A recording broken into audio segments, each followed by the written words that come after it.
बोले गाय माता है, तो मणिपुर में जाकर बोलो ना माता है, गोवा में जाकर बोलो ना, केरला में जाकर बोलो ना माता है। ये उनके लिए एक राजनीतिक पशु है। राम उनके लिए आस्था का प्रतीक नहीं, आपके लिए हो सकता है।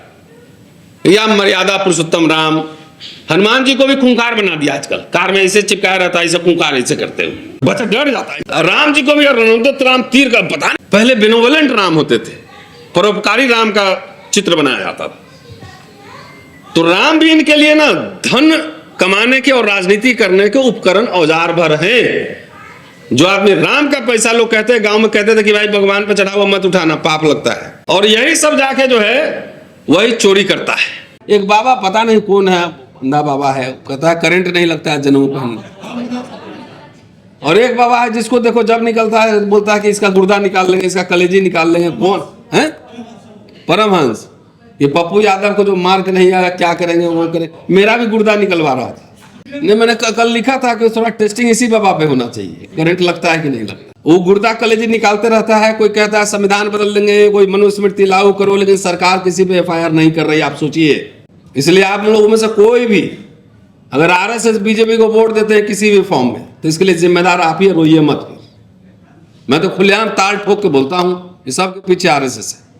देश की सारी संस्थाओं पे आरएसएस ने कब्जा कर लिया है, और बिना घोषणा किए हुए मनुस्मृति किस्तों में लागू कर रहा है। मनुस्मृति लागू करने का क्या मतलब? थाने में जाइए, आपका एफआईआर हो जाएगा, मेरा नहीं होगा। न्यायालय में जाएंगे, आपको न्याय मिल जाएगा, मुझे नहीं मिलेगा। Show me your face, I will show you the rules. Show me your cast, I will show you the rules. तो मनुस्मृति में तो वर्ण व्यवस्था के हिसाब से सजा है ना, अधिकार है। तो ये बात समझिए, जो एसआईआर हो रहा है, स्पेशल इंटेंसिव रिवीजन, जो वोट कट रहा है, बेसिकली ऑर्गेनाइजर में जो आर्टिकल छपा था उससे उसका रिश्ता है, उसी से रिश्ता है। एक बात क्लियर है कि इसके पीछे कौन लोग हैं। अभी जब से बीजेपी आई है, तरह तरह के एक्सपेरिमेंट हो रहा है। जाट का नेता देखिए, मर्सिडीज गाड़ी जब बनती है, चाहे कोई भी कार, जो कंपनी है मर्सिडीज, वो टायर और ट्यूब सब नहीं बनाती है ना। सीट कोई और बनाता है, टायर ट्यूब कोई और बनाता है, इंजन कोई और बनाता है, बॉडी कोई और बनाता है, और सबको असेंबल करके और मिलाता है, लगाता है पंच मर्सिडीज। तो आरएसएस अच्छी तरह समझ गया है बीजेपी कि दलित बैकवर्ड लोग जो है ना, बहुजन, ये इसको नौकरी, शिक्षा, पैसा वैसा नहीं चाहिए, सबको नेता बनना है, सबको जात का एक मंत्री चाहिए, है ना। इंजीनियर प्रोफेसर नहीं बनना है, बिजनेसमैन नहीं बनना है, जात का सबको एक एक मंत्री चाहिए। तो सब जात का जो है ना नट बोल्ट इकट्ठा कर दिया है। उधर मांझी है, उधर नीतीश कुमार है, सम्राट चौधरी आ गए, इधर चिराग पासवान है, इधर जयंत चौधरी हैं, सब nut bolt, tyre, seat cover, सब ये लोग हैं। और सबको मिला के अब मार देता है पंच एनडीए। और एजेंडा किसका चलता है? एजेंडा चलता है आरएसएस का। ये मंत्री लोग अपना ओएसडी भी अपने आप से नहीं रख सकता है, जाकर पता कर लीजिए। एक छोटा ट्रांसफर नहीं करा सकता है, पता कर लीजिए। खाली आप खुश रहिए कि हमारा जात का कितना बढ़िया लाल बत्ती में चल रहा है। बंगला पे गए थे, साहब के बंगला पर गए थे, ये समझ चुका है आरएसएस। इसीलिए आपकी दुर्दशा हो रही। अभी देश में क्या माहौल है? भारतीय संविधान, भारतीय गणराज्य एक तरफ, और मनुस्मृति, ये संघ परिवार, हिंदू राष्ट्र एक तरफ। दोनों में जब लड़ाई हो रही हो आमने सामने, तीसरा का कोई जगह नहीं। एक तरफ इंडिया अलायंस, एक तरफ एनडीए। आज तक किसी पार्टी ने आरएसएस के लोगों को छोड़कर, बीजेपी के लोगों को छोड़कर, किसी पार्टी ने कहा कि हम संविधान बदलेंगे? किसी ने नहीं कहा। तो जब इंडिया और संविधान एक तरफ और भाजपा हिंदू राष्ट्र एक तरफ, तो एक आप जैसे लोगों को किसके साथ खड़ा रहना चाहिए? नहीं रहते हैं ना।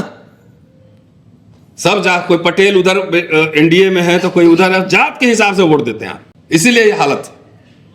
मैं तो कल भी मुजफ्फरपुर में 1.5 घंटा बोल के आया हूं। मेरे बड़े भाई भी बैठे हुए थे मीटिंग में। हमने कहा भाजपा से ये भी चुनाव लड़ेंगे तो 1 लाख खर्चा करके जाके इनको हराने कैंपेन करने जाऊंगा।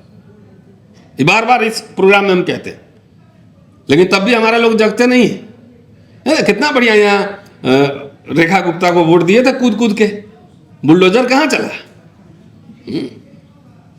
दिए थे कि नहीं? इसमें से बहुत लोग दिया था, मुझे पता है। तो बुलडोजर पहले अभी में चला, अब बस में जो है बोट बना दिया यहां पे, है ना। लो मजे लो। दूसरी बात, बीजेपी आरएसएस को छोड़ दीजिए, बाकी इधर आइए तो मोरलेस कमोवेश एक समाजवाद का उसमें रूप रहा है। पब्लिक सेक्टर का निर्माण, स्कूल कॉलेज खोलना, बैंक का राष्ट्रीयकरण, दर्जनों कंपनियों को टेक ओवर करना, राज्य तो राज्य स्टेट जहां पे बनाएगा तो उसमें जाहिर है कि रिजर्वेशन वगैरह लागू होंगे। भाई जितने बैंकों का नेशनलाइजेशन हुआ या पेट्रोलियम का हुआ तो इंडियन ऑयल और हिंदुस्तान पेट्रोलियम और सब में, भारत पेट्रोलियम सब में SC ST को मिला ना पेट्रोल पंप और गैस एजेंसी। अभी सब कहेगा दोनों एक है। 20 लाख सरकारी ऑफिसर तैयार हुए हैं उसी स्टेट के अफर्मेटिव एक्शन से। एक पेट्रोल पंप वाला, गैस एजेंसी वाला 10-10 लाख रुपए महीना कमा रहा है। वो स्टेट का एक्शन था। बाबा साहब का आइडिया था ना राजकीय समाजवाद, कि जहां जरूरत होगी हम प्राइवेट रखेंगे, जहां जरूरत होगी हम पब्लिक सेक्टर बनाएंगे। तो बाबा साहब के बाद नेहरू से लेके राजीव गांधी तक यहां पे कंपनियां बनी कि नहीं बनी? सरकारी बनी ना। यूनिवर्सिटी कॉलेज खुले ना, मेडिकल कॉलेज खुले ना, इंजीनियरिंग कॉलेज खुले ना, IIM खुला ना। जब खुला तो उसमें सबको एंट्री मिला कि नहीं मिला? ये बात आरएसएस का फिलॉसफी क्या है कि सब लोगों के पास संपत्ति नहीं रही, ट्रस्टीशिप रहना चाहिए। देश के जितने संसाधन है, संपत्ति कुछ लोगों के हाथ में होना चाहिए। 13 बरस में मोदी साहब ने 28 पुराने जो स्कीम्स उनके नाम बदले और रैपिड स्पीड में प्राइवेटाइजेशन हो रहा है। सरकारी कंपनी प्राइवेट हाथ में जा रहा है। एयरपोर्ट चला गया अडानी के पास। अब तो अडानी इंडियन ऑयल कई जगह में लिखे मिलता है मुझे, अडानी इंडियन ऑयल। आओ दलितों हुक्मरान बनना था, तुमको राजा बनना था, सब पेट्रोल पंप अडानी को चला जाएगा, रिजर्वेशन खत्म, जाओ। गैस एजेंसी घर घर पहुंचा दिया, प्राइवेट पार्टी को घर घर पहुंचा दिया पाइप से। तो जब घर में पहुंच गया तो फिर सिलेंडर की क्या जरूरत है? खत्म, रिजर्वेशन, जाओ, बनते रहो हुक्मरान। तो ट्रस्टीशिप की कुछ लोगों के पास प्रॉपर्टी होनी चाहिए। तो वही तो अडानी के पास हो रहा है प्रॉपर्टी, अंबानी के पास हो रहा है। राज्य की क्या भूमिका होती है? राज्य की भूमिका होती है सिर्फ रोटी नहीं देना, डिग्निटी के साथ जीने के वो तमाम अवसर प्रोवाइड करना। This is the responsibility of the state. और ये क्या कर रहा है? लाभार्थी 5 किलो अनाज दे रहा है, इक्वल अपॉर्चुनिटी नहीं दे रहा है डिग्निटी के साथ जीने के लिए।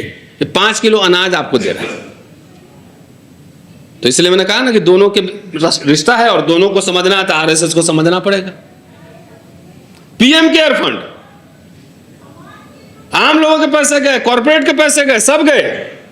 23 के बाद कोई रिपोर्ट नहीं है, मेरे पास कागज है, हिंदू ने रिपोर्ट छापा।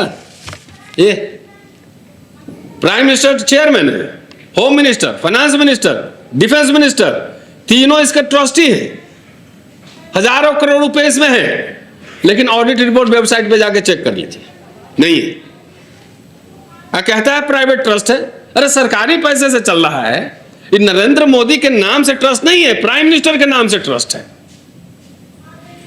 सरकारी जितने इसमें तंत्र लगे हुए हैं, जितना government.in पे जाके डोमेन पे देखिए, लिखा हो ना पीएम केयर फंड पे, अशोक स्तंभ का इस्तेमाल हो रहा है, वेबसाइट का इस्तेमाल हो रहा है, पब्लिक का पैसा इस्तेमाल हो रहा है। कह रहे हैं क्या है? Private trust. तो प्राइवेट ट्रस्ट अपने गुजरात में जाके बनाते हैं ना। प्राइम मिनिस्टर केयर फंड क्यों बनाए? तो ये समझना बहुत जरूरी है कि सबके अंदर केंद्र बिंदु में कौन है? आरएसएस की विचारधारा। असली लड़ाई उसी से है। नेता तो बदल देगा, धर्मेंद्र प्रधान को हटाया तो उससे भी घटिया आदमी को लेकर आया। इंडिविजुअल डजंट मैटर, इसको नहीं उसको बैठा दो। हमारे तो कितने बैकवर्ड मिनिस्टर सब हैं यहाँ पर, Dalit minister, backward minister, law minister भी दलित ही है, राष्ट्रपति ट्राइब है, तो एजेंडा किसका लागू हो रहा है? संविधान का लागू हो रहा है कि मनुस्मृति का लागू हो रहा है? तो सबसे जरूरी बात है कि ये मांगने से तो साला बच्चा दूध भी नहीं मिलता है। वोट का चोट करिए, और जब तक इनको सत्ता से बाहर नहीं करेंगे, आपको पता नहीं रोज कुछ ना कुछ बेच देता हुआ है। जब इनको राम को नहीं छोड़ा इन्होंने, भाजपा आरएसएस आपके जितने, मैं नहीं कह रहा पहले घी की नदी बह रही थी, थोड़ा बहुत होप था, एक आशा थी, होप था। अब मुसलमान जो है वो तो खाली कहता है भैया ऐसा है, मेरा फ्रिज मत देखना क्या खाना है, कौन सा मीट रखा हुआ है। इतना आतंक फैला दिया है। तो इसको हराइए, जब तक हराएंगे नहीं ना तब तक इनका निदान नहीं निकलने वाला है। शुक्रिया, जय भीम।